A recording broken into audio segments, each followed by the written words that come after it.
Hi guys, for today's video we're going to make video presentation about proper safe handlers. First, we're going to wear hairnet. Second is gloves to make sure na malinis ang ating kakainin.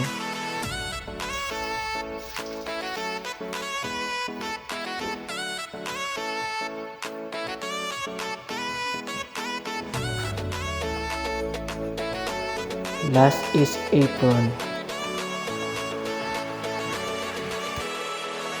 Next is prepare the ingredients like magic paminta, sibuyas at bawang, suka, toyo, mantika, at syempre hindi mawawala ang manok. Next ay gayatin natin ang sibuyas at bawang.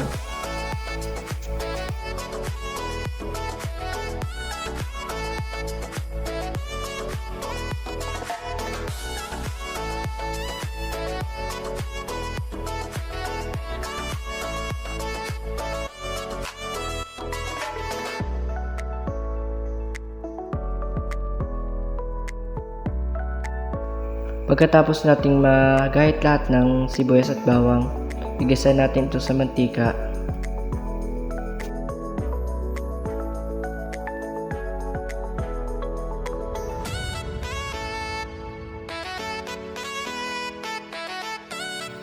Then ilagay na natin ang ating manok.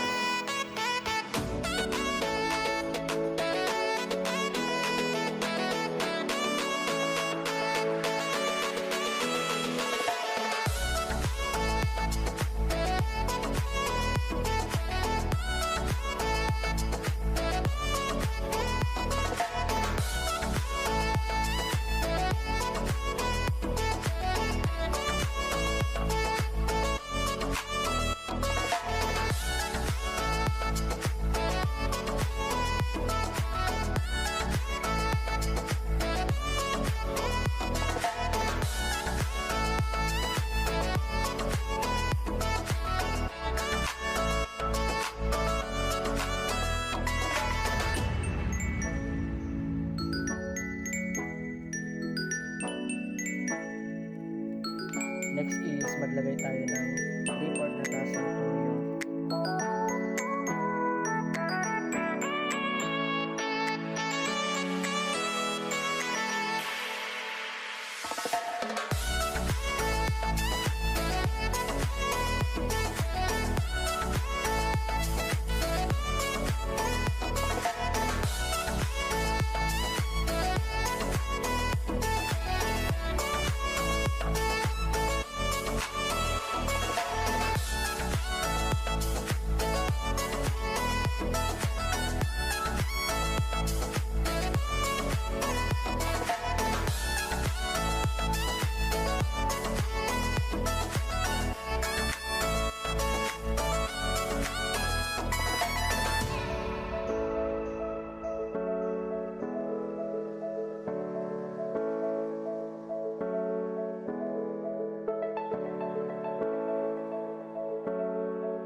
And this is the finished product.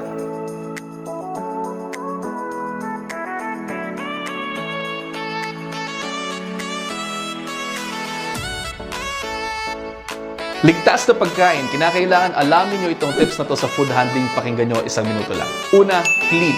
Maghugas ng mga kamay at hugasan ding maigi at madalas ang mga surfaces. Ito ay para maiwasan ng contamination ng mga pagkain. Pangalawa, separate. Iwasan ang pagsasama-sama ng mga ingredients na hindi naman magkakapatid o magkakapamilya. Ito ay para hindi mag-cross-contaminate ang mga ingredients. Pangatlo, cook to proper temperatures dahil kadalasan nagkakaroon ng food poisoning kung hindi tama ang pagkakaluto ng mga pagkain. And lastly, kung kinakailangan i-refrigerate ang pagkain, i-wrap nyo ito. Ay, wait lang. May naalala ko. Panghuli na, kung hindi kayo solve at kung in doubt, throw it out.